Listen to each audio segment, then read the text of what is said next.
এখন প্রায় নিউজ শোনা যায়, রিসেন্ট লাস্ট নিউজটা যেটা ছিল সৌরভ গাঙ্গুলির ক্ষেত্রে, যে জিমে করতে গিয়ে অনেকের হার্ট অ্যাটাক হচ্ছে বা অনেকে সেখানে গিয়ে অসুস্থ হয়ে পড়ছে। এই খবরটা প্রায়, যেহেতু বড় বড় সেলিব্রিটি তাদের খবরটা আমরা নিউজ দেখতে পাই, ছোটোখাটো ক্ষেত্রে অনেক ইনসিডেন্টগুলো ঘটে। এর কারণটা জিমে যখন যায় না তখন যারা ট্রেনার থাকে তারা কুইক রেজাল্টের জন্য যারা নতুন নতুন ছেলেপিলে আছে তাদের হয়তো পিলস কিছু দেয়। পিলসের ব্যাপার হচ্ছে মেটাবলিজম রেটটাকে শরীরে বাড়িয়ে দেয়, যে কারণে তোমার হার্ট অ্যাটাকের একটা সম্ভাবনা থাকে, অতিরিক্ত মেটাবলিজম রেট বেড়ে গেলে। এটা একটা ব্যাপার। প্লাস ধরো যারা স্টেরয়েড নেয় তাদের তো আরও সাংঘাতিক ব্যাপার। স্টেরয়েডটা থাকে কি তোমার অ্যানাবলিক স্টেরয়েড, হ্যাঁ।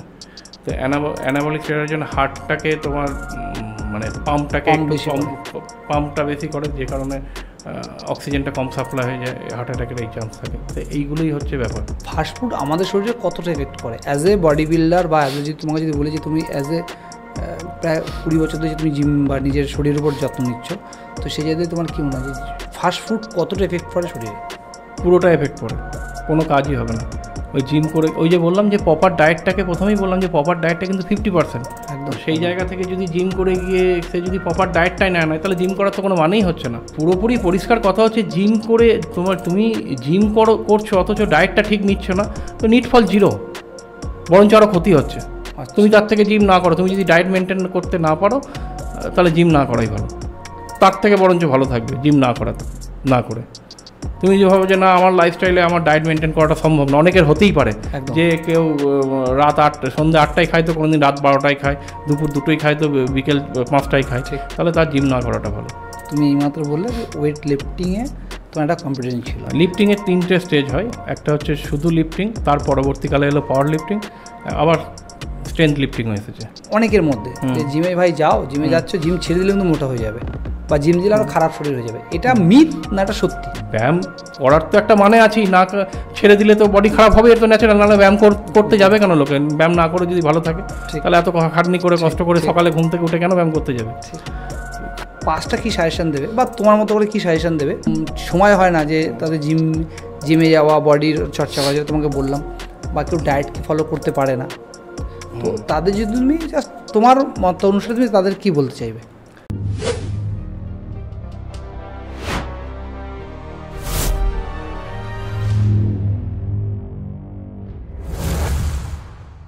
সুস্থ থাকতে গেলে ব্যায়াম করতে হবে, এই কথাটা আমরা অনেকেই জানি, কিন্তু আমরা সেইভাবে হয়তো ইচ্ছা থাকলে উপায় হয় না, এবং উপায় থাকলেও ইচ্ছা থাকে না, এই বিষয়টা আমাদের থেকেই যায়। তো আজকে কারো যদি সময় না থাকে, মানে যদি ইচ্ছা থাকে কিন্তু উপায় না থাকে, সেই ক্ষেত্রেও কীভাবে বাড়িতে বসে বা একটু ছোটোখাটো অ্যাক্টিভিটির মাধ্যমে নিজেকে সুস্থ রাখা যায়, সেই নিয়ে আজকে আমাদের পডকাস্টের পুরো আলোচনা। আজকের পডকাস্টে যিনি গেস্ট, তিনি হচ্ছেন নন্দন দাস। তিনি একজন পাওয়ার লিফটিংয়ে বেঙ্গল অ্যাওয়ার্ডস উইন করেছে বা বেঙ্গল অ্যাওয়ার্ডস জিতেছে। তো চলো আছে তার মুখ থেকে শুনি নি আমরা যে আমরা সুস্থ থাকতে গেলে উইদাউট সাপ্লিমেন্টও আমরা কীভাবে খুব ভালোভাবে সুস্থ থাকতে পারি। তো চলো বেশি কথা না বলে পডকাস্টটা শুরু করি। দাদা, বঙ্গমন্ত্রী ইউটিউব চ্যানেল তোমাকে স্বাগত। নমস্কার। একটা প্রশ্ন মানে খুব বেশি দেখা যায়, মানে যারা জিমে যায় প্রথমেই তাদের মধ্যে একটা প্রশ্ন দেখা যায়, বা জিমের অনার হোক বা জিমে গিয়েই যে জিনিসটা সবার আগে মানুষের মানে ইয়াং জেনারেশনের যেটা এফেক্ট করে সেটা হচ্ছে সাপ্লিমেন্ট। জিমে বা বডি বানাতে কি সাপ্লিমেন্ট আদৌ প্রয়োজন? দেখো, জিম সবাই করে, সবারই লক্ষ্য একই নয়। কেউ শুধুমাত্র ফিটনেসের জন্য জিম করে যে শরীরটাকে একটু ঠিক রাখবো, কারোর বড় কোনো গোল থাকে, তাহলে গোল পয়েন্ট অনুযায়ী সবার ওটা ডিপেন্ড করে। আচ্ছা, তোমার যদি শুধুমাত্র টুকটাক ফিটনেসের ওপর তোমার যদি গোল থাকে তাহলে তোমার সাপ্লিমেন্টে যাওয়ার তো কোনো প্রয়োজন নেই। আচ্ছা, আর যদি কারোর একটু বেশি গোলও থাকে যে আমি একটু শরীরটাকেও ঠিকঠাক রাখবো, একটু দেখনদারিও হবে, শরীরটা জামা প্যান্ট পরেও ভালো লাগবে, এরকম যেগুলোই ম্যাক্সিমাম ক্ষেত্রে যে ওটাই কারণ হয়। প্রফেশনাল বডি বিল্ডার, ওয়েট লিফটার, পাওয়ার লিফটার এগুলো কম পার্সেন্টেজ। ম্যাক্সিমাম কারণটা হয় ইয়ং জেনারেশনের, যে জামা প্যান্ট পরে অ্যাটলিস্ট আমাকে একটু দেখতে ভালো লাগবে, একটু ফিট লাগবে, দেখতে ভালো লাগবে, এটাই। তো এর জন্য সাপ্লিমেন্টের প্রয়োজন আছে বলে আমার মনে হয় না। এটা ব্যাপার হচ্ছে যে ভালো ঠিকঠাক ডায়েট মেনটেন করে যদি চলা যায়, একদম যথেষ্ট ভালোভাবে একটা শরীর তৈরি হতে পারে, বডি তৈরি হতে পারে। তাতে কি তোমার অ্যাটলিস্ট তাতে করে সিক্স প্যাক তৈরি হবে? হ্যাঁ, 6 প্যাকও তৈরি হতে পারে, কিন্তু সেটা কম্পিটিশন লেভেলে যাওয়ার মতো হয়তো নাও হতে পারে, আমি শিওর নই। এবার যদি তার সেই এফোর্টমেন্টটা থাকে, হবে। কিন্তু কম্পিটিশন লেভেলে কি তখন তো হাই কম্পিটিটিভ থাকবে, তখন তো তাদের সঙ্গে কম্পিটিটিভ করতে গেলে যে ধরো সাপ্লিমেন্ট নেওয়া তার ন্যাচারালি কিছুটা তো বেটার পারফরমেন্স হবেই, কিছুটা রেজাল্ট আসবেই শরীরে, কিন্তু সেটা যদিও লং টার্মের পক্ষে ভালো না।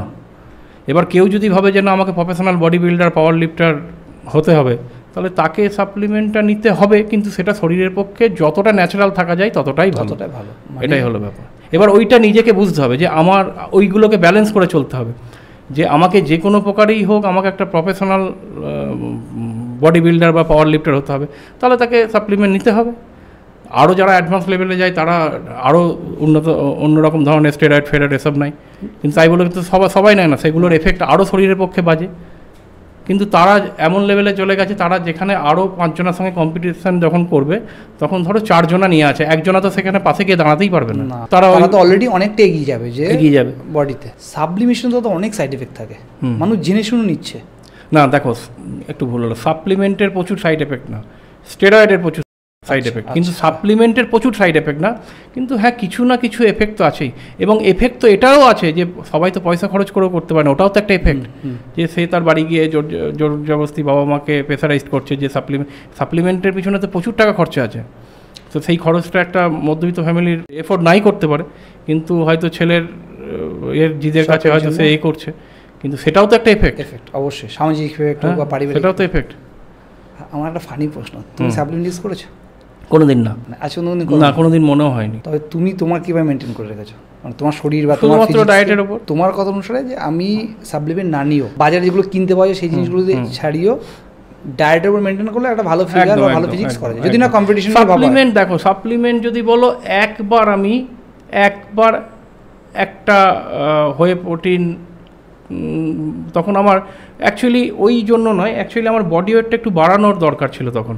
মানে আমার তখন বডি ওয়েট ছিল 96-7 কেজি, আমাকে 105 কেজি বডি ওয়েটের গ্রুপে খেলার আমার কথা ছিল। আমি যখন পাওয়ার লিফটিং করছিলাম 2017-18 এইসব সালগুলোতে, তো তখন আমাকে বডি ওয়েটটা ইনস্ট্যান্ট বাড়াতে হতো। মানে কম্পিটিশানটা ছিল, আমাদের ন্যাশনাল কম্পিটিশান ছিল তখন জম্মুতে হয়েছিল। আচ্ছা, তো ওই সময় বডি ওয়েটটা 105 কেজি করতে হতো।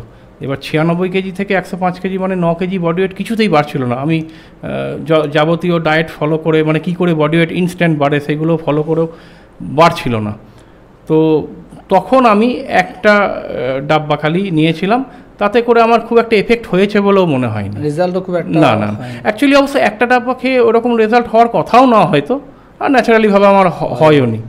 তো বডি ওয়েটটা আমি বাড়াতে টোটালটা পারিনি, 103.5 কেজি অবধি হয়েছিল 96 কেজি থেকে। কারণ একটা স্যাচুরেশন পয়েন্টে যাওয়ার পর বডি ওয়েটটা বাড়ানোটা অনেক টাফ। এবং আরও একটা খুব সত্যি কথা, বডি ওয়েটটা বাড়াতে হয়তো আরও পারতাম, কিন্তু যখনই আমার অতটাও বাড়ানোর ইয়েটা ছিল না, যেখান থেকে আবার আমাকে ফিরে আসাও একটা মুশকিল। কারণ আমি 105 কেজির উপর বডি ওয়েট রাখলে একটা মানে সে তাকে হরিবেল দেখতে লাগবে, মানে সেরকমই দেখতে লাগবে আর কি। 105 কেজি বডি ওয়েটটা নট এ জোক, যথেষ্ট একটা বড় সড়ো বডি ওয়েট। তো এই জায়গা থেকেই বলবো যে ওই সাপ্লিমেন্টের তোমার হয় সবই, কিন্তু কে কীরকমভাবে নেবে এটা তার ব্যাপার। বেশ, তুমি এইমাত্র বললে যে ওয়েট লিফটিংয়ে তোমার একটা কম্পিটিশন ছিল। পাওয়ার লিফটিংয়ে 3টে স্টেজ হয়। একটা হচ্ছে শুধু লিফটিং, তার পরবর্তীকালে এলো পাওয়ার লিফটিং, আবার স্ট্রেংথ লিফটিংও এসেছে। 3টে ভাগ কীরকম? ওয়েট লিফটিংয়ের মধ্যে তোমার 2টো ভাগ থাকে, এক হচ্ছে ক্লিন অ্যান্ড জার্ক একটা গেম, আর একটা হচ্ছে স্ন্যাচ। আচ্ছা, আবার স্ন্যাচটাকে তুমি যে কোনো স্পোর্টসম্যানদেরই একটা মাদার গেম হিসেবে দেখতে পারো। একটা ফুটবলার বলো, ক্রিকেটার বলো, সবাইকেই কিন্তু স্ন্যাচ করতেই হয়। আচ্ছা, হ্যাঁ, তো যে কোনো অ্যাথলেটিক্স লেভেলে তাকে স্ন্যাচ করতেই হয়। মানে স্ন্যাচ ওভারঅল বডির একটা পাওয়ারের একটা গেম। তো সেইটাই লিফটিংয়ের প্রথম, এটাই যুগ যুগ ধরে, বহু বছর ধরে এটাই চলে আসছে লিফটিং। পরবর্তীকালে এলো পাওয়ার লিফটিং। পাওয়ার লিফটিংয়ের 3টে ভাগ, বেঞ্চ প্রেস, স্কোয়াট আর ডেড লিফট, 3টে পাওয়ার লিফটিংয়ের। স্ট্রেংথ লিফটিংয়ের 3টে ভাগ, incline bench press, biceps curling আর হ্যাক জ্যাক। আচ্ছা, 3টে। এই 3টে হচ্ছে। তুমি কোন সেগমেন্ট নিয়ে কম্পিটিশনে গেছিলে? পাওয়ার লিফটিংয়ে। তুমি বললে যে সাপ্লিমেন্ট না নিয়েও ভালো ফিগার, ভালো কিছু মেনটেন করা যায়। অবশ্যই করা যায়, অবশ্যই তাদের একটা শিডিউল থাকা দরকার, কিন্তু সে একটা লেভেল অবধি গিয়ে আর হয়তো এগোতে পারবে না। আচ্ছা, মানে সেই লেভেলে হয়তো সেই মানে ম্যাক্সিমাম জায়গা অবধি সে হয়তো অ্যাচিভমেন্ট করতে পারবে না সাপ্লিমেন্ট ছাড়া। শুধু সাপ্লিমেন্ট কেন, সেই ম্যাক্সিমাম জায়গায় অ্যাচিভমেন্ট করতে গিয়ে তাকে স্টেরয়েড নিতে হবে, তখন সাপ্লিমেন্টেও কাজ হবে না। তুমি কি শুধুমাত্র কম্পিটিশনের জন্য বলছো ওই দৃষ্টিভঙ্গি থেকে? হ্যাঁ, কম্পিটিশনের দৃষ্টিভঙ্গি থেকেই বলছো। সবাই ব্যস্ত এখনকার সময়, সে একটা তোমার স্টুডেন্ট বলো আর একজন চাকরিজীবী বলো, সেখান থেকে তারা ফিজিক্সকে যদি ঠিক রাখতে চায় সেখানে তার ডিসিপ্লিন কতটা প্রয়োজন এবং সেটা কিভাবে তাকে ম্যানেজ করা যেতে পারে, মানে তার পক্ষে ভালো হবে? ডিসিপ্লিন তো দরকারই সমস্ত রকম ব্যাপারে। তুমি একটা ভালো ব্যবসা করতে গেলে সেখানেও ডিসিপ্লিন দরকার। ঠিক টাইমে গিয়ে দোকান খোলা, ঠিকমতোভাবে দোকানে বসা, ঠিক টাইমে দোকান বন্ধ করা, এগুলো ডিসিপ্লিন তো সব জায়গাতেই আছে। তো ন্যাচারালি স্পোর্টসেও আছে, স্পোর্টসে আরও বেশি আছে। তো ডিসিপ্লিন যদি বলো, সব থেকে বেশি ডিসিপ্লিন দরকার হয় বডি বিল্ডারদের। তাদের জার্নিটা অনেক বেশি টাফ।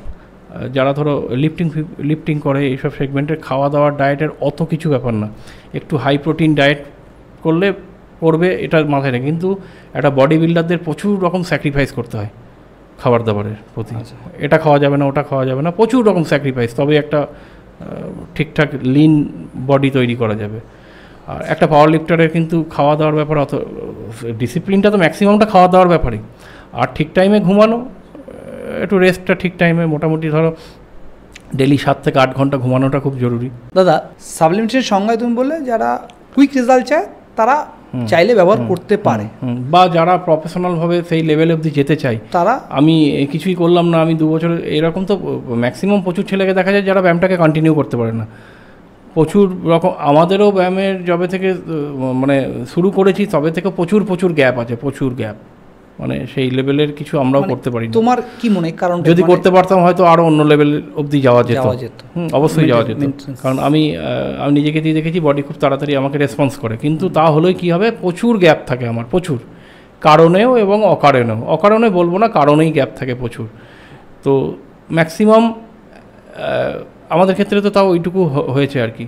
ম্যাক্সিমাম ছেলে এখন যারা ব্যায়াম করে ওই খুব জোশ নিয়ে যখন যায় জিমে টিমে ভর্তি হয়, দিয়ে 1 মাস 1.5 মাস 2 মাস, যার যেরকম, ম্যাক্সিমাম 4 মাস 5 মাস অবধি, তারপরে ডিমোটিভেট হয়ে যায় এরকম। এবং আমি প্রচুর যারা ভেবেছিল যে প্রফেশনাল লেভেলেও জিমটা করবো, কাটোয়াতেই প্রচুর পরিচিত অনেক ছেলে আছে যারা ছোটো ভাইয়ের মতো এরকম ছেলে আছে, তাদেরকে দেখলে খুব খারাপও লাগে। যারা প্রচুর খেটে, একটা বডি বানাতে গেলে প্রচুর খেটে তাকে তৈরি করতে হয়, সে একটা লেভেল থেকে গিয়ে বডিটাকে ঠিকঠাকভাবে তৈরি করলো, তা সেই ছেলেটাকে দেখছি 1 বছর পর 1.5 বছর পর আবার সেই যেমন কাজ, বরঞ্চ আগের থেকে আরও বেড অফ চেহারা হয়ে গেছে তার।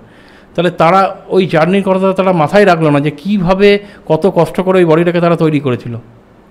জানি না তাদের মধ্যে কী কাজ করে, মানে কী ভেবে তারা বডিটা তৈরি করলো, আবার কী ভেবে তারা বডিটাকে নষ্ট করলো। অনেকের মধ্যে যে জিমে ভাই যাও, জিমে যাচ্ছ, জিম ছেড়ে দিলে কিন্তু মোটা হয়ে যাবে, বা জিম দিলে আরও খারাপ শরীর হয়ে যাবে। এটা মিথ না এটা সত্যি? মানে খারাপ মানে কি, মানে আগেকার ফর্মের থেকেও খারাপ হবে সেটা? আগের থেকে খারাপ হবে অথবা মোটা হয়ে যাবে। মানে আমি এই অবস্থায়, যে অবস্থাতে আমি জিম করতে ঢুকলাম, জিম করা ছেড়ে দিলে তার থেকেও আরও খারাপ অবস্থায় চলে যাবে, খারাপ হতে বা মোটা হতে পারো। মানে একটা মিথ আছে যে জিম যদি কন্টিনিউ না করো তবে তোমার শরীর ওর থেকে খারাপ হবে।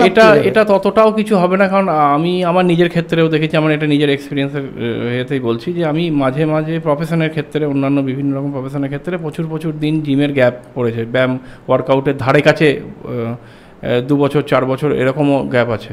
তো সেই টাইমেও যে চেহারা খুব খারাপ হয়েছিল, আমি আমার কথা বলছি, হয়নি। তার কারণ হচ্ছে ডায়েটটা একটু ঠিকঠাক ছিল, মানে খাবার দাবারটা, ডায়েট মানে দ্যাট মিনস অত কিছু ফলো করেও খাওয়া হতো না, কিন্তু মোটামুটি একটা খাবার দাবারের প্রতি নজর থাকতো। মানে কোনো দিনে 4-5 টাইম খাই, তো কোনো একটা টাইম খাবারটা খারাপ হয়ে গেলেও পরের টাইমটা আবার ঠিক করে নিচ্ছি, বা আজকে খারাপ হয়ে গেলেও কিন্তু পরের দিন ঠিক করে নিচ্ছি। কন্টিনিউয়াসলি আমি খারাপ খাবার খেয়ে গেলাম এটা হয়নি, যে কারণেই মোটামুটিভাবে একটা থেকে গেছে। ম্যাক্সিমাম লোকে কী করে, জিমে যখন ভর্তি হয় না তখন খাওয়া দাওয়া তো মানে বেড়ে যায়, বাড়বেই, ওয়ার্কআউট করলে খিদে পাবেই, বাড়বেই। তো সেই খাবার দাবারটা সে পরবর্তীকালেও চালিয়ে যায়, এবং খাবার উল্টো পাল্টা, মানে সব থেকে শরীর বাজে করার খাবার হচ্ছে ফাস্ট ফুড খাওয়া, যেটা সব থেকে বেশি কারণ। এছাড়াও ফ্যাট জাতীয় খাবার, এবং সব থেকে ব্যাপার হচ্ছে জিমে ব্যায়াম তো 5 জনার দেখে, এখানে তো প্রফেশনাল ইনস্ট্রাক্টর এখানে আমাদের কাটার মতো কোনো জিমেই নেই, টুকটাক দেখিয়ে যাওয়ার লোক আছে, বা প্রথমে তোমাকে বা ম্যাক্সিমাম ক্ষেত্রে যেটা হয় যারা সিনিয়র থাকে তাদেরকে ফলো করে জুনিয়ররা বা দেখিয়ে দেয়, মোটামুটি ওই রকমভাবে চলে। কিন্তু ডায়েটটা কে দেখাবে? ডায়েট তো দেখানোর কেউ নেই, এবং ডায়েটটা বোঝার ব্যাপার আছে, তোমার বডি ওয়েট অনুসারে কতটা কী নেবে না। হ্যাঁ, অতটা প্রপারে না গেলেও মোটামুটি তো একটা বুঝতে, ওই রকমভাবে যেতে গেলে তো তাহলে প্রফেশনালভাবেই যেতে হয়, যে আমার কত ক্যালোরি আর্ন করা উচিত, কত বার্ন করা উচিত, কত পার্সেন্টেজ আমার প্রোটিন নেওয়া উচিত, কোন খাবারে কত পার্সেন্টেজ প্রোটিন আছে, এটাও তো একটা ব্যাপার। আমার কত নেওয়া আছে, বডি ওয়েটের ম্যাক্সিমাম হয়ে থাকে সাধারণ মানুষের ক্ষেত্রে যা বডি ওয়েট তার 1.5% প্রোটিন ইনটেক করা উচিত। আচ্ছা। আর যারা ইয়েতে আছে মানে প্রফেশনাল ক্ষেত্রে যারা করে তাদের 2 থেকে 2.5% নেওয়া উচিত। মানে আমার যদি বডি ওয়েট 100 কেজি হয় আমাকে 200 কেজি প্রোটিন, এই 200 গ্রাম প্রোটিন নেওয়া উচিত। তো ওয়েট গেন হয়ে যাওয়ার ব্যাপারটা, তো ওয়েট গেন হয়ে যায়, ওই ব্যাপারগুলোকে বুঝতে হবে যে আমার খাবার দাবারটার প্রতি যদি একটু নজর থাকে, খুব হ্যাঁ ব্যায়াম করার তো একটা মানে আছেই, না ছেড়ে দিলে তো বডি খারাপ হবে, এর তো ন্যাচারাল। নাহলে ব্যায়াম করতে যাবে কেন লোকে? ব্যায়াম না করে যদি ভালো থাকে তাহলে এত খাটনি করে কষ্ট করে সকালে ঘুম থেকে উঠে কেন ব্যায়াম করতে যাবে? খারাপ তো হবে, কিন্তু ততটা খারাপ বেশি হবে যদি ডায়েটটাকেও পুরোপুরিভাবে মানে চেঞ্জ না, বাজেভাবে খাওয়া দাওয়া আরম্ভ করে দেয়, তাহলে শরীরটা আরও খারাপ হয়ে যাবে। ডায়েটের ভূমিকাটা এতটাই, যদি তুমি গোটা ব্যায়ামের সার্কেলটাকে 100% করো তাহলে সেই জায়গা থেকে তোমার ডায়েটটা 50% ডায়েটের কাজ। আচ্ছা, বাকি 50% না, বাকি 25% তোমার প্রপার রেস্ট। আচ্ছা। আর বাকি 25% ওয়ার্কআউট। মানে মাত্র 25% ওয়ার্কআউটটাকে দেওয়া হচ্ছে 100%-এর মধ্যে, ম্যাক্সিমামটা কিন্তু ডায়েট। আচ্ছা। তুমি যদি ওয়ার্কআউটটা ঠিকঠাক করলে কিন্তু ডায়েট করলে না, ডায়েট হলো না তোমার, ঠিক ডায়েট নেই তোমার, ঠিক প্রপার রেস্টও নেই, তাহলে তোমার শরীর হবে না। আবার তুমি ডায়েটও ঠিক করলে, ওয়ার্কআউটও ঠিক করলে, তুমি প্রপার রেস্ট নিচ্ছ না, রাতে ঠিকঠাক ঘুমাও না, সারা রাত হয়তো যে কোনো কাজের ক্ষেত্রেই হোক বা যাই হোক তোমার প্রপার রেস্ট হয় না, তাহলেও কিন্তু তোমার শরীর সেই লেভেল অবধি যাবে না। প্রপার ডায়েট, অ্যাকচুয়াল রেস্ট এবং প্রপার ওয়ার্কআউট, তিনটেই সংমিশ্রণেই একটা ভালো বডি তৈরি হতে পারে। জিমে মানুষ 2 ধরনের মানসিকতা নিয়ে যায়, কেউ বডি ওয়েট বাড়াতে যায়, কেউ বডি ওয়েট কমাতে যায়। কিন্তু তুমি প্রথমেই বলে সাবলিমেশন কী করে, কুইক রেজাল্টের জন্য সাবলিমেশন বেস্ট। বাট কেউ যদি ভাবে যে না আমি সাবলিমেশন ছাড়াই ন্যাচারাল ডায়েট করে আমার বডি ওয়েট বাড়াবো বা কমাবো, সেই ক্ষেত্রে তুমি কি সাজেস্ট করতে পারো? আমার সাজেস্ট করা কিছু না, ওই যে বললাম কুইক রেজাল্ট যদি তোমাকে পেতে হয় তাহলে সাপ্লিমেন্টের দিকে যেতেই হবে। আচ্ছা। আর তুমি যদি বলো যে না আমার, দেখো সব কিছুই তো একটা ব্যালেন্স করে চলতে হয়। ঠিক, যে আমার সাপ্লিমেন্ট যদি যখন তুমি ইউজ করবে তখন যেমন তোমার কিছুটা সাইড এফেক্টও আছে, তেমনি বডিটা যে তাড়াতাড়ি রেসপন্স করবে এটাও তো একটা গুড এফেক্টও তো আছে, মানে ব্যাড এফেক্টের সঙ্গে গুড এফেক্টও তো আছে। এবার তুমি কতটা ব্যাড এফেক্টটা, গুড এফেক্টের জন্য কতটা ব্যাড এফেক্টটা নেবে এটা তো ম্যান টু ম্যান ভ্যারি করে। কেউ যদি বলে যে না আমার শরীরের প্রতি আমি এক ফোঁটা ছেড়খানি করবো না, আমি মোটামুটি পুরো ন্যাচারাল থাকবো, আমি লাস্ট লাইফ অবধি আমি যেন একদম ঠিকঠাক থাকি, তাহলে তো সাপ্লিমেন্টের দিকে যতটা না যাবে ততটাই ভালো, যতটা ন্যাচারালের দিকে থাকবে ততটাই ভালো। সেই যদি ভাবে যে না আমরা যেমন ধরো এই যে সুমো ফাইটারগুলো আছে না, সুমো ফাইটারগুলো বেশি বছর বাঁচে না, তাদের মানে মোটামুটি গড় আয়ু 37-38 বছর। তারা ছোট থেকে এত হাই ডোপিং হয় কারণ তারা ওই মোটিভেশন নিয়ে বাঁচে যে আমরা যতদিন বাঁচবো বাঁচার মতো করে বাঁচবো। আচ্ছা, তারা কি স্টেরয়েড নিচ্ছে কি ইঞ্জেকশন নিচ্ছে এইগুলোর কথা ভাবে না, তারা যতদিন সে ভাবে না কিন্তু আমি 60 বছর হলে বাঁচবো। আমরা তো ভাবি যে 60 বছর 65 বছর দারুণভাবে ভালোভাবে বাঁচবো, শুধু বাঁচবো না ভালোভাবে বাঁচবো। তাহলে আমাদের যদি ওই ইয়েটা থাকে তাহলে আমাদের ওইভাবে যাওয়া যাবে না। কারণ দেখো বডি বিল্ডিং বলো, বডি বিল্ডিংয়ের থেকেও ওয়েট লিফটিংয়ের যে ক্যাটাগরিগুলো না, সেইগুলো আমরা তো শরীরের প্রতি অ্যাকচুয়াল মানে টর্চারই করছি। ঠিক, কারণ কাউরির বডি ওয়েট 100 কেজি, যারা ইন্টারন্যাশনাল লেভেলে ধরো যে মানে যে ম্যাক্সিমাম ডেড লিফট করে তার ডেড লিফট হচ্ছে 540 কেজি মনে হয়, এডি হল অস্ট্রেলিয়ান। তো তার বডি ওয়েট হয়তো হবে 160-65 কেজি সম্ভবত, আমার এই মুহূর্তে খেয়াল পড়ছে না। তাহলে তার বডি ওয়েটের কত গুণ সে মারছে, এটা তো ন্যাচারাল না জিনিসটা না, তাহলে এর এফেক্ট তো একটা আছেই। শিওর। দেখো ব্যায়াম তো অনেক রকমের হয়, এক হচ্ছে শরীরের ফিটনেস ন্যাচারালভাবে তুমি ঠিকঠাকভাবে থাকবে, বডি ঠিক থাকবে, এটার একরকম ব্যায়াম হয়। অনেক সময় দেখবে যে বড় বড় ব্যায়ামবিদদের আমরা দেখেছি যে একটা টাইমের পর ম্যাক্সিমাম হাঁটুর ব্যথা, কোমরের ব্যথা বেঁকে যায়। অনেক লোকে, সাধারণ লোকে দেখে ভাববে যে লোকটা সারা জীবন ব্যায়াম করেছে, তার হাঁটুটা এরকম করে ভাঁজে খুঁড়ি হাঁটছে কেন, কি কোমরের ব্যথায় ভুগছে কেন, ওই হেভি ওয়েটে করার জন্যই তার তো ওটা হয়েছে। এর থেকে সে যদি ন্যাচারালভাবে লাইফটা লিড করতো, তারা কিন্তু সে দেখো ন্যাচারালভাবে যারা লাইফ লিড করেছে, ঠিকঠাক লাইফস্টাইল মেনটেন করেছে, খাবার দাবার খেয়েছে, এখনও তুমি তোমার আমার বাড়িতে বাবা কাকাদের দেখবে 60-65-70 বছর বয়সে ভালো আছে। কিন্তু একটা যে লেভেলে তারা ব্যায়াম করে সে দেখো খুঁড়িয়ে হাঁটছে, এ করছে, লোকে দেখে ভাবে, তাহলে লোকে দেখে ব্যায়ামের সম্বন্ধে একটা বাজে ধারণা আছে যে ব্যায়াম করে এইরকম কী করে হয়, ব্যায়াম করেছে বলেই এরকম হয়, হেভি ওয়েট ক্যারি করতে করতে এটা হচ্ছে। এটা তো আনন্যাচারাল। ন্যাচারাল ব্যায়াম একটা আলাদা জিনিস, সেখানে তোমার দেখনদারি বডি ওইরকম কথা চিন্তা করতে গেলে হবে না, সেটা তোমার শুধুমাত্র শরীরটাকে ঠিক রাখার জন্য, নিজে ফিট থাকার জন্য, সেটার ব্যায়াম একরকম। জিম করার কি আদৌ কোনো টাইম টেবিল আছে যে আমি সকাল বা বিকেল? অবশ্যই আছে, আছে কীরকম? প্রত্যেকটা জিনিসেই একটা নিয়মিত ব্যাপার আছে। এটা স্বামীজিরই কথা যে ব্যায়াম করো নিয়মিতভাবে, স্বামীজির একটা লাইন আছে এই নিয়ে, যে আহার করো পরিমিত, ব্যায়াম করো নিয়মিত, এরকম বলে একটা ব্যাপার আছে। তো ব্যায়ামটা অবশ্যই নিয়মিতভাবে এবং টাইমে করাটা সবথেকে ভালো। এইবার তুমি যদি কোনো দিন টাইমটাকে ফেল করলে, ধরো তোমার সকাল 7টা থেকে 9টা অবধি ব্যায়াম করার টাইম, তুমি হয়তো সেই টাইমটা ফেল করলে, সেই জায়গায় তুমি একদিন 7টার জায়গায় 8টা গেলে, কি 8টার জায়গায় তুমি দুপুর 12টায় গেলে, না গেলে হয়তো সন্ধ্যের বেলায় গেলে, এটা করা কিন্তু ভালো। মানে একদমই না করার থেকে তুমি টাইমটাকে একটুখানি আগে পিছিয়ে করে নিলে ভালো। মানে তুমি যদি ভাবে যে 7টার সময় আজকে যাওয়া হলোই না, তাহলে আমি আর সারাদিন ব্যায়াম করলামই না, তার থেকে কিন্তু তুমি 7টার সময় গেলে না বলে দুপুর 12টায় গেলে কি বিকেল 5টায় গেলে, তার থেকে ভালো, অনেকটাই ভালো, অনেকটাই ভালো। শুধু ভালো তাই না, কিন্তু সেটা প্রত্যেক দিনই একদিন আমি 7টায় যাচ্ছি, একদিন 9টায় যাচ্ছি, একদিন 12টায় যাচ্ছি, এটা করাটা ঠিক না। এটা আবার ঠিক না। মানে আমি মাসে একবার দুবার হলো যে আমার টাইমের সাথে ম্যাচ করতে কি করতে, কিন্তু আমি যদি ওটা মানে আমার মান্থলি রুটিনই হচ্ছে একদিন সকাল একদিন, সেটা খুবই বাজে জিনিস। কারণ তুমি ওই ব্যায়াম করার যে টাইমের একটা ডিউরেশন আছে, মানে রেস্টের যে টাইমের ব্যাপারটা, সেইটা তো ফুলফিল হচ্ছে না। তুমি যদি কোনোদিন বিকাল 5টায় ব্যায়াম করো, আবার পরের দিন ভোর সকাল 6টায় ব্যায়াম করতে যাও, তাহলে তো টাইমটা প্রপার রেস্টটা পাচ্ছে না। কিন্তু প্রতিদিন একটা টাইম ব্যায়াম করলে তোমার তো সবটা শিডিউলে থাকছে এবং প্রপার রেস্টটা পাচ্ছ। তুমি 24 ঘন্টার মধ্যে যদি 2 ঘন্টা ব্যায়াম করো, তাহলে 22 ঘন্টা রেস্টটা তো প্রপার ঠিকঠাক টাইমে পেয়ে যাচ্ছ। ঠিক। তুমি বারবার একটা কথা বলছো যে রেস্ট মানে তুমি প্রপার ঘুমের কথা বলছো, যে জিম মানে যারা জিম করছে, যারা আচ্ছা ঘুমের কথা, প্রপারলি ঘুমটা খুব দরকার।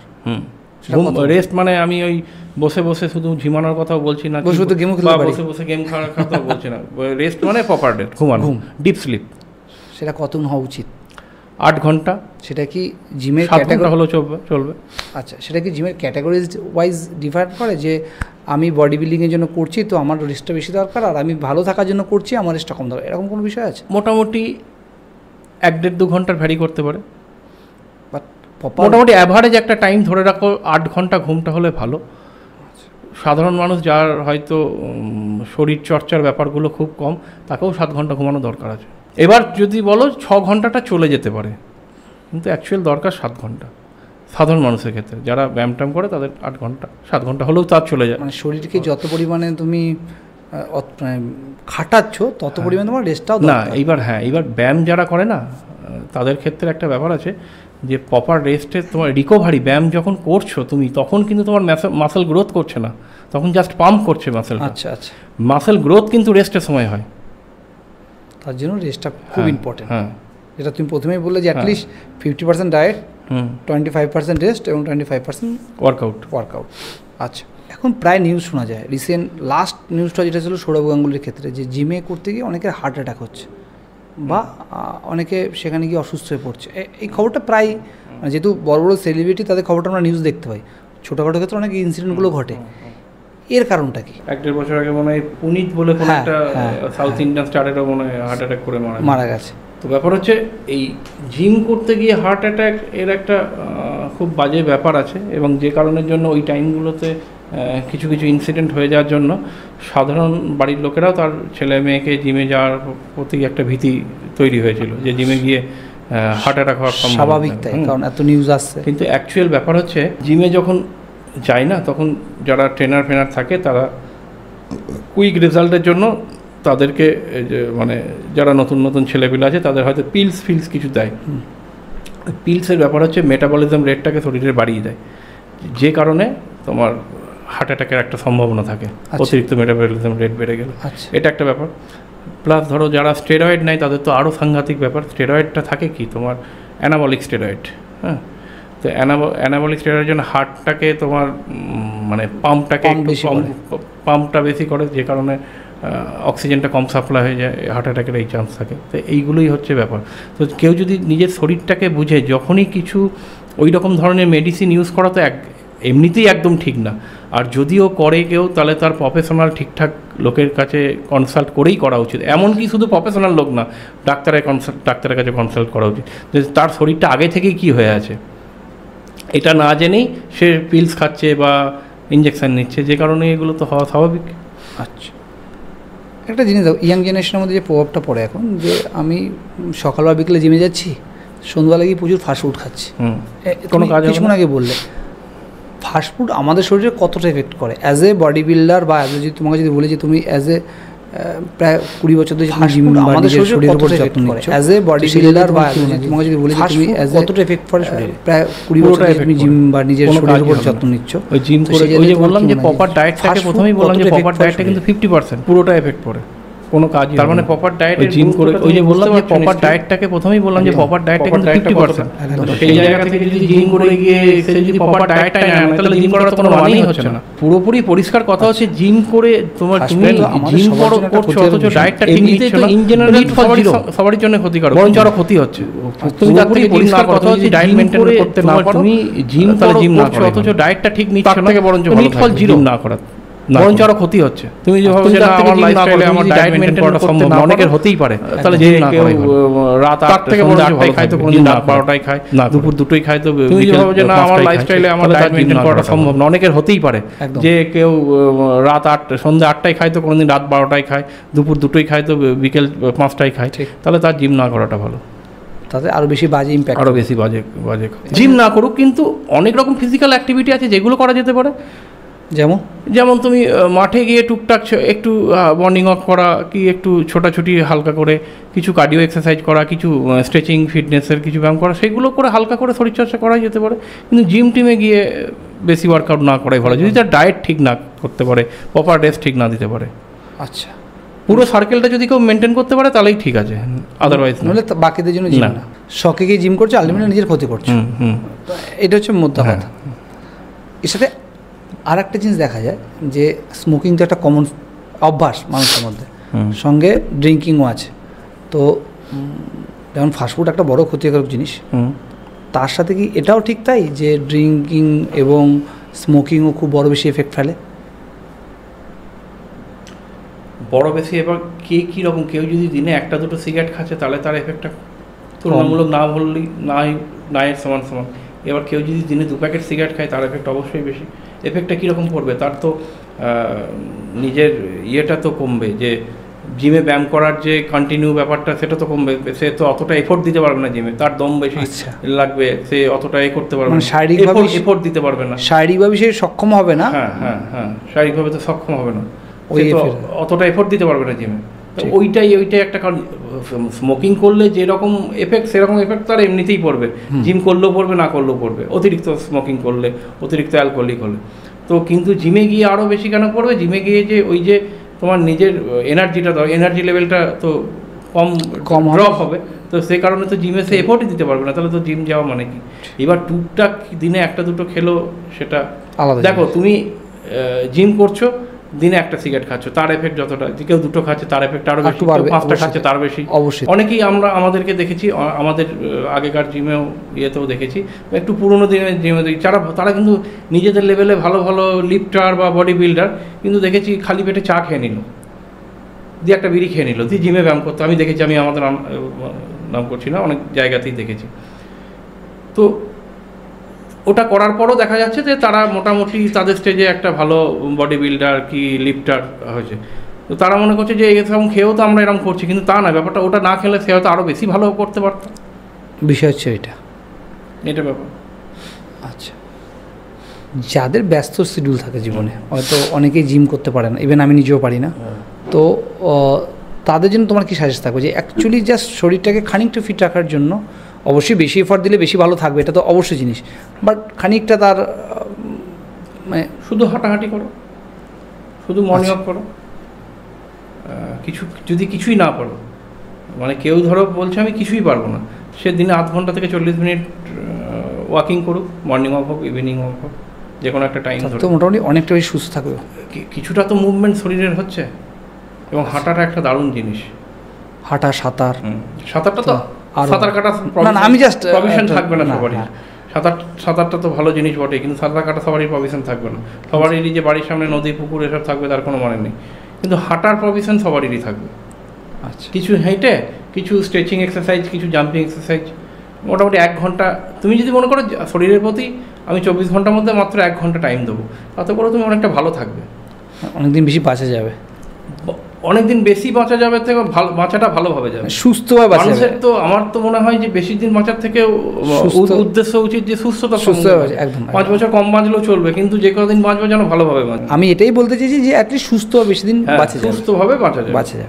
জিম নিয়ে আমাদের এতক্ষণ কথা হচ্ছে, তুমি আমাকে একটা জিনিস, মানে আমাকে না বাকি সবাইদের বলো, যারা নতুন জিমে যাচ্ছে, ইয়াং জেনারেশন, যারা জেনজি, মানে একদম মানে 18 থেকে 24-এর মধ্যে যাদের এজ, যারা 18 থেকে 24 বছর এজে যারা জিমে যায়, তারা সবাই একটু বডি শডি বানাতেই যায়, খুব পরিষ্কার। এবার তুমি তাদের কি সাজেস্ট করছো যে তারা কীভাবে চললে তাদের সেই লক্ষ্যটা পূরণ করা যাবে? ওই যে বললাম, প্রপার খাওয়া দাওয়াটা তাদেরকে আগে ঠিক করতে হবে।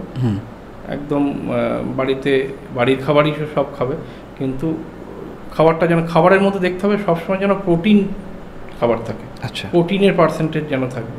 মানে আমি সেই জিম করে এসে একটু আলু ভাজা দিয়ে মুড়ি খেয়ে নিলাম, কোনো মানে হলো না, কিন্তু সেই জায়গায় যদি আমি একটু ডাল আর রুটি খেলাম, খেতেই তো পারি বাড়িতে, একদম একটু ভাত, ডাল সেদ্ধ, ডিম সেদ্ধ, এই খাবারটাও তো খেতে পারি, অনেকটা বেশি কাজের। তো খাবারের দিকে সবসময় নজর রাখতে হবে যে আমি খাবার কী খাচ্ছি, এবং প্রত্যেকটা খাবারের মধ্যে যেন প্রোটিন থাকে, ওইটা একটু দেখে নিতে হবে। হ্যাঁ, ওইটা দেখতে হবে যে এবার ওই প্রোটিন কোন খাবারের মধ্যে আছে, কোন খাবারের মধ্যে নেই, এই বেসিক জ্ঞানটা সবারই আছে। না থাকলে এখন ইউটিউবের যুগে হাজার একটা প্রোটিন সোর্স পেয়ে যাবে, ভেজ হোক বা নন ভেজে তো অনেক বেশি আছে। তো প্রোটিন সোর্স জাতীয় খাবারগুলো যে কোনো দিনে 4 টাইমস খাক বা 5 টাইমস খাক, সে প্রোটিনের যে প্রোটিন যেন থাকেই থাকে। ফ্যাটটা যতটা পারবে কম খাবে। হ্যাঁ, যদি সে খুব লিন বডি হয়, খুব রোগা পাতলা ছেড়ে হয়, তার ক্ষেত্রে ফ্যাটটা যাবে। আচ্ছা, আর কার্বসটা তো কার্বোহাইড্রেট খাবার খেতেই হবে। কার্বোহাইড্রেট যেমন ভাত, রুটি, বেসিক এইসব জিনিসগুলোতে কার্বোহাইড্রেট থাকে, এগুলো খেতে হবে, কিন্তু সেগুলো সব পরিমিত। ম্যাক্সিমামটা মাসেল মাস গেইন করার জন্য কিন্তু প্রোটিন চাই। আচ্ছা, আর ফিট থাকার জন্য ওই তো সমস্ত কিছু ওভারঅল খাবারের মধ্যে তো 3টে ভাগ, প্রোটিন, ফ্যাট আর কার্বোহাইড্রেট। তার মধ্যে প্রোটিনটাকে সব থেকে বেশি এসেন্সিয়াল। আচ্ছা, প্রোটিনটা লাগবেই সবার জন্য। হ্যাঁ, সবার জন্য প্রোটিন সবারই জন্য লাগবে, যে কোনো বডি টাইপের জন্যই প্রোটিন লাগবে। আচ্ছা, তার মানে যারা কিছু বডি টাইপের জন্য, সে যদি খুবই রোগা পাতলা হয়, তাকে তার ফ্যাট খাওয়া যেতে পারে। কারো যদি মাঝামাঝি স্টেজের চেহারা হয়, তার একটু বাল্কি চেহারা, কিন্তু মাঝামাঝি চেহারা, খুব ফ্যাটও নয় আবার রোগাও নয়, তাহলে সে ফ্যাটটাকে একটু কমই খাবে, বা খাবে না, কার্বোহাইড্রেট খাবে, প্রোটিন খাবে, কিন্তু ম্যাক্সিমামটা যেন প্রোটিন থাকেই থাকে। আচ্ছা, তুমি এতক্ষণ ধরে জিম নিয়ে মানুষকে বললে বা আমাকে বললে, আমরা শুনলাম, তোমার জিমে যাওয়ার বা তুমি বডি বানাবে এই থিঙ্কিংটা কীরকম করে, মানে তুমি ফিটনেসে আসবে এই থিঙ্কিংটা কীরকমভাবে এলো মাথায়? জিমে যাব, বডি বানাবো, এই লক্ষ্য আমার কোনোদিনও ছিল না, আজও নেই। আচ্ছা, মানে টিল নাও, আজকে অবধি একদিনের জন্য আমি ভাবিনি যে বডি বানাবো, জিমে গিয়ে বডি বানাতে হবে। জিমে প্রথম যাওয়ার কারণ হচ্ছে, প্রথমেই সবারই ইয়ং বয়সে একটা ইচ্ছা থাকে যে কোনো ডিফেন্সে চাকরি করব। আমারও সেই ইচ্ছাটা ছিল। একদম একদম। তো সেই কারণে মাঠ করা শুরু করেছিলাম মাধ্যমিক পরীক্ষা দেওয়ার পরে, মাঠে প্র্যাকটিস করতে করতে যখন দেখলাম যে পাওয়ারের দরকার, তখন জিমে ভর্তি হতেই হবে। মানে শুধুমাত্র মাঠ, যে বললাম না যে কোনো অ্যাথলেটিক্সকেই স্ন্যাচটা কিন্তু করতেই হয় লিফটিংয়ে। তো আমরা ওই স্কোয়াড মারার জন্য, মানে বৈঠক যেটাকে বলে, স্কোয়াড মারার জন্য, স্ন্যাচ করার জন্য, এর জন্য জিমে ভর্তি হতেই হলো। জিম মানে তখন তো আর এইরকম জিম কিছু ছিল না। আমি ধরো কথাটা বলছি মোটামুটি 96-7। তো যখন মাধ্যমিক পরীক্ষা দেওয়ার পর যখন জিমে গেলাম, তো তখন তো আমাদের ক্লাব ছিল কাটোয়াতে, 4-5টা আনন্দ সংঘ আমাদের। আমি যদি খুব উল্টা বলে থাকি, তখন তো শুধু আয়রন জিম ছিল, মানে লোহার জিনিসপত্র ছিল। হ্যাঁ, ওই তো জিম না, তখন আমাদের ক্লাব বলতো, আনন্দ সংঘ ক্লাব, আর্যব্যায়াম ক্লাব, ভারতী সংঘ বলে একটা ক্লাব, আরও টুকটাক ছোটো বড় ক্লাব বলতে গেলে আনন্দ সংঘ আর ওইদিকে আর্যব্যায়াম। তো আমি আনন্দ সংঘে গেছিলাম। তো শুধুমাত্র পাওয়ার বাড়ানোর জন্য, মানে ওই পাওয়ারটা আমার মাঠের ক্ষেত্রে, ছোটার ক্ষেত্রে কাজে দেবে, এইটা। মানে ব্যায়াম করে শরীর করার জন্য যাইনি। মানে তুমি কখনো ভাবোনি যে তুমি অ্যাটলিস্ট? না, শরীর করার জন্য যাইনি, বডি শডি বানাবে, না, কোনোদিনই যাইনি। তো সেইভাবেই গিয়েছি। মানে প্রথম থেকে একটা পাওয়ারের প্রতি একটা ছিল, আমার ক্রেজ ছিল যে পাওয়ার বাড়াতে হবে। তো যখন মাঠে করতে মাঠে তখন মোটিভটা একটু ঘুরলো আমার। তখন ভাবলাম যে আর্মি, ওই ডিফেন্সের চাকরির ওই ব্যাপারটা মাথা থেকে আউট হলো। ভাবলাম একটা স্পোর্টস কোটায় কিছু চাকরি যদি করি, স্পোর্টস কোটায় কিছু চাকরি করবো। দিয়ে 100 মিটার প্র্যাকটিস করতাম, লং জাম্প প্র্যাকটিস করতাম। আচ্ছা। তো ওইগুলো করতে জিমে যাওয়াটা ওখান থেকে শুরু হলো। তো তারপর থেকে একটা টাইম পরে বিভিন্ন কারণের জন্য মাঠটা অফ হয়ে গেল।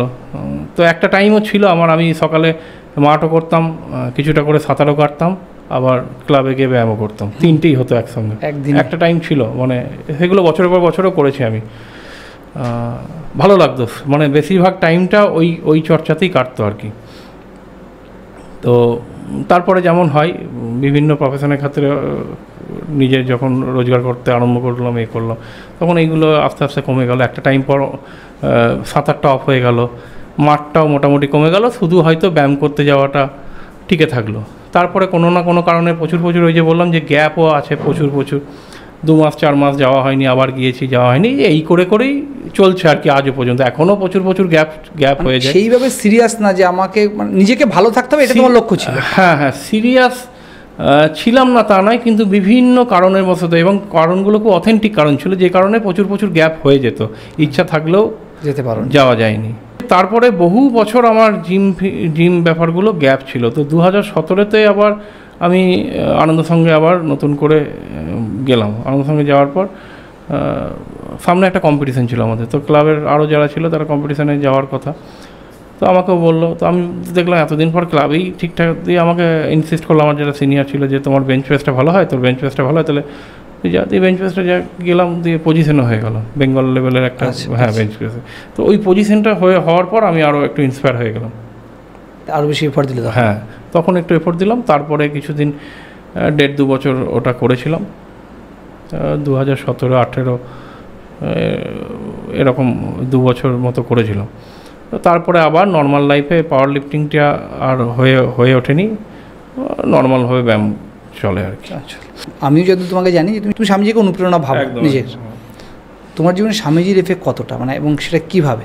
স্বামীজির এফেক্ট আমি সবসময় ফিল করি। দেখো, যে কোনো সময়, যে কোনো খারাপ ভালো সময়ে স্বামীজিকে নিয়ে একটুখানি চর্চা করলে আমি মেন্টালি স্ট্রং ফিল করি।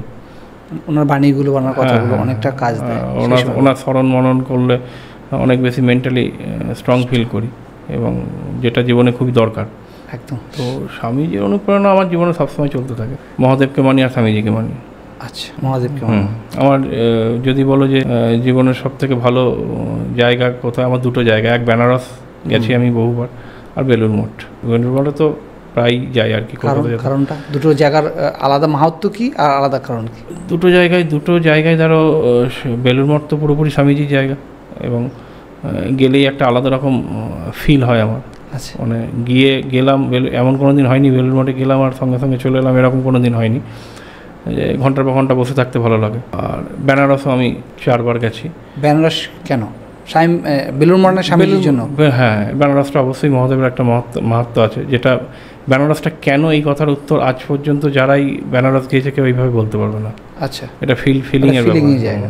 আচ্ছা, মানে তুমি ঘুরে আসার পর তুমি যদি বেনারসের প্রতি অ্যাট্রাক্ট হয়ে যাও, তোমাকে ওই কোশ্চেনটা করলে তুমি উত্তর দিতে পারবে না যে বেনারস যেতে কেন এত ভালো লাগে। আচ্ছা, তোমার কি মনে হয় স্বামীজি কি নিজে শ্রীরামকৃষ্ণের সঙ্গ পেয়ে তিনি বেশি নিজেকে সংস্পর্শে নিজেকে বেশি প্রকাশ করতে পেরেছেন? কোন বিষয়টা?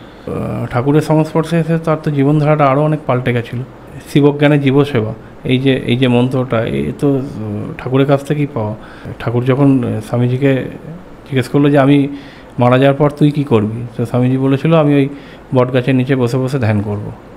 তখন ঠাকুর তাকে ভৎসনা করে বলেছিল যে তুই এত স্বার্থপর, তোকে ভেবেছিলাম একটা নিজেই বড় বটগাছ হবি, তো তোর ছায় হাজার মানুষ শান্তি পাবে, পাবে, তা তুই জগতের কল্যাণের কথা না ভেবে নিজের শান্তির জন্য ভাবছিস।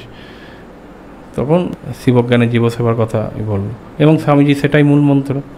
অ্যাকচুয়ালি বেলুড় মঠ তো কোনো প্রাতিষ্ঠানিক ধর্ম প্রতিষ্ঠান নয় যেখানে সকাল সন্ধ্যে ঘণ্টা নাড়িয়ে পুজোই করা হয়। শুধু পুজো হয় ঠিকই, কিন্তু শুধুমাত্র মানে মেন ব্যাপার তো মানে কর্মযোগটাই তো বেলুড় মঠের মেন জিনিস। একদমই তাই, মানে সমাজসেবামূলক কাজ, কর্মযোগটাই তো মেন বেলুড় মঠে। তো সেই জন্যে ওই ভাবধারারই আমার কিছুটা মনে হয় যে ভগবান তো অবশ্যই আছেন, সবই ঠিক আছে, কিন্তু মানুষের মধ্যেই ভগবান আছে এইটাই তো ফিল করা, এইটাই তো স্বামীজি, মানে প্রত্যেকটা মানুষের মধ্যে যে ভগবান আছে এইটাকেই জানানোই তো স্বামীজির কাজ ছিল, লক্ষ্য ছিল। ওইটাই তো, এক কথায় বলতে গেলে তো ওইটাই ব্যাপার।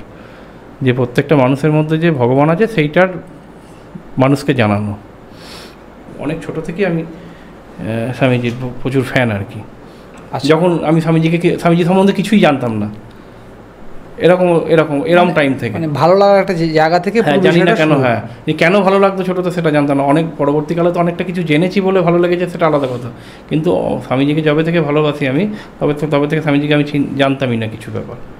আচ্ছা, বেশ। তুমি তোমার মানে তোমার পরিধির মধ্যে তুমি যতটা জানো স্বামীজিকে, সেখান থেকে বলো যে স্বামীজির স্বাধীনতার সংগ্রামের সময় বা লড়াইয়ের সময় ওনার ভূমিকা কতটা ছিল? দেখো, ডিরেক্ট স্বাধীনতা সংগ্রামের সময় ডিরেক্ট ভূমিকা বলতে কিছু স্বামীজির এরকম কিছু ছিল না, কিন্তু হ্যাঁ মাঝে মাঝে প্রচুর বিপ্লবী স্বামীজির মঠ মিশনে ওখানে এসে শেল্টার নিত, এগুলো আমরা জানি কিছুটা। আচ্ছা, তো ব্যাপার আছে। এবং সব থেকে যেটা বড় ভূমিকা, যে স্বামীজিকে দেখে তো প্রচুর পরবর্তীকালে প্রচুর বিপ্লবী তারা ইন্সপায়ার হতো। আচ্ছা। তো সেই জন্য ব্রিটিশরা বলতো, মানে স্বামীজি মারা যাওয়ার পর সেই ইন্সপিরেশনটা আরও বেশি বেড়ে গেছিলো। প্রচুর বিপ্লবী তৈরি হয়েছে স্বামীজির মানে ওই অগ্নিমূলক কথাগুলো শুনে। সেই জন্য ব্রিটিশরা এটা বলতো যে মানে বাঁচা নরেন্দ্রনাথ দত্ত থেকে মৃত নরেন্দ্রনাথ দত্ত অনেক বেশি এফেক্টিভ, তাদের কাছে কার্যকারী, অনেক বেশি মানে ভূমিকা পালন করেছে। প্রচুর বড় বড় বিপ্লবী আছে যারা স্বামীজিকে দেখে ইন্সপায়ার হয়েছিল। ওনার অকাল চলে যাওয়াটা তোমার কাছে কিভাবে এর বহিঃপ্রকাশ, মানে এর এর এর তোমার কাছে সংজ্ঞাটা কি? মানে তো খুব অল্প সময় চলে গেছেন। 39 বছর 5 মাস 23 দিন মনে হয়। মানে এই এত কম বয়সে চলে যাওয়াটা তোমার কাছে কি ব্যাখ্যা কি? মানে এত অল্প বয়সে কেন গেছেন? ওনার মানে লাইফস্টাইল কি বলবো, একটা টাইম তো প্রচুর মানে অনাহারে অর্ধাহারে দিনের পর দিন কাটিয়ে যখন ওই ভারত ভ্রমণে পরিব্রাজক হয়ে বেরিয়েছিল, তখন তো এইরকম সময়গুলো স্বামীজি প্রচুর ফেস করেছে। এবং তিনি হাই ডায়াবেটিক পেশেন্ট ছিলেন, এবং শরীরে লাস্টের দিকে প্রচুর রকম ধরনের রোগ তৈরি হয়েছিল। সেগুলো ওই অনিয়মিত খাবার দাবার, ঠিকঠাকভাবে রেস্ট পায়নি, ঘুম হয়নি, হয়নি, এইসবের কারণে শরীরের তো রোগের পরিমাণ প্রচুর ছিল, যে কারণে ওনাকে অল্প বয়সেই চলে যেতে হয়েছে। আমার এই প্রশ্নটার মূল কারণই ছিল, যেহেতু আমরা জিম নিয়ে কথা বলছিলাম, তুমি যেটা প্রথম থেকে বলে আসছো যে অ্যাটলিস্ট একটা ঠিক টাইম খাবারের ফুড হ্যাবিটও ওনার খুব খারাপই ছিল, ভালো কিছু ছিল না। মানে খুব খাদ্যরসিক ছিলেন। এবার খাদ্যরসিক যারা হয় তাদের কিন্তু খাবারের ফুড হ্যাবিট ভালো হয় না। ভালো যে কোনো খাবার, আর ভালো খাবার মানেই তুমি জানবে সেগুলোই শরীরের পক্ষে ক্ষতি। যত শরীরের পক্ষে যেগুলোই ভালো খাবার, এক কথায় জেনে নেবে সেগুলো শরীরের পক্ষে ক্ষতি। কারণ কোনো যেগুলো শরীরের পক্ষে ভালো লাগার কথা, সেই খাবারগুলো খেতে আমাদের কারোরই ভালো লাগার কথা লাগে না। সবার জন্য বলতে হয়, যেহেতু আমরা জিম নিয়ে পুরো আমাদের কনভারসেশন ছিল, তুমি 5টা কী সাজেশান দেবে, বা তোমার মতো করে কী সাজেশান দেবে যারা খুব নিয়মে চলে, যাদের হয়তো সময় হয় না যে তাদের জিমে যাওয়া, বডির চর্চা করা, যেটা তোমাকে বললাম, বা কেউ ডায়েটকে ফলো করতে পারে না, তো তাদের যদি তুমি জাস্ট তোমার মত অনুসারে তুমি তাদের কী বলতে চাইবে? দেখো, কিছুই না পারলে তো হবে না, কিছু না কিছু তো পারতেই হবে। অন্তত কিছু না করলে, ডায়েটটা ফলো না করো, একটু ভালো খাবার তো খেতে পারে। সকালে যে তুমি টিফিনটা করছো, সেখানে তো তেল দিয়ে মুড়ি চানাচুরের বদলে একটু ছোলা ভিজে দিয়ে মুড়িটা তো খেতে পারো, এইটুকু তো করতেই পারো। হ্যাঁ, তো ওইটুকু করেই ওই যে দিনে 3বার 4বার খাবারটা, 3বার 4বার না, মানে 4বার খাবার খাওয়া উচিতই। সকালে ব্রেকফাস্ট একবার, দুপুরে লাঞ্চ একবার, তারপরে সন্ধ্যাবেলা টিফিন একবার, রাতে ডিনার, এই 4বার খাওয়া উচিত। আচ্ছা, এই 4বার খাবারটা তো তুমি প্রপার ঠিকঠাকভাবে খেতে পারো। যে খাবারটা খাচ্ছি সেটা একটু ঠিক খাবার খাই আমি, এটা তো হতেই পারে একদম। তো এইটুকু মেনটেন করেই তুমি মোটামুটি, এবং তুমি শরীরের প্রতি 1 ঘন্টায় টাইম দাও। 1 ঘন্টায় গিয়ে তুমি যে কোনো জিমে গিয়ে হালকা হালকাভাবে ওয়ার্কআউট করো। যদি তোমার জিমে যাওয়ারও এনার্জি না থাকে বা মোটিভ না থাকে, তাহলে কিছু করতে হবে না, তুমি সকালে একটু হাঁটতে বেরোবো, বা বিকালে তুমি যখন রাতে হাঁটতে বেরোবো, বা সকালে যে কোনো একটা টাইম করে আধ ঘন্টা 40 মিনিট হাঁটতে বেরো, এতেও তুমি অনেক ভালো থাকবে। একটু ভালো করে খাবার দাবার মেনটেন করলে, দিনে অন্তত 7 ঘন্টা একটা প্রপার রেস্ট নিলে, আর খাবার দাবার মেনটেন করলে 7 ঘন্টা প্রপার রেস্ট নিলে, আর মোটামুটি আধ ঘন্টা থেকে 40 মিনিট একটু ওয়াকিং করলে, আর কিছু পিটি করলে অনেক ভালো থাকা যাবে। একবারে নমিনাল, এর থেকে কমে তো কিছু আর কি করা যাবে? কিছু না কিছু তো করতেই হবে, কিছু পেতে গেলে কিছু তো ইনভেস্ট করতেই হবে কিছুটার ক্ষেত্রে। এটাই ব্যাপার। থ্যাংক ইউ দাদা বঙ্গবন্ধু আসার জন্য। যদি পুরো ভিডিওটা ভালো লেগে থাকে তো অবশ্যই লাইক করবে, এবং যদি কোনো রকম কিছু প্রশ্ন থাকে তবে অবশ্যই কমেন্ট বক্সে কমেন্ট করবে, সেই রিগার্ডিং অবশ্যই উত্তর দেওয়া হবে। আর যদি এই ধরনের আরও পডকাস্ট দেখতে চাও তো অবশ্যই চ্যানেলটিকে সাবস্ক্রাইব করবে। আজকের জন্য এটুকুই।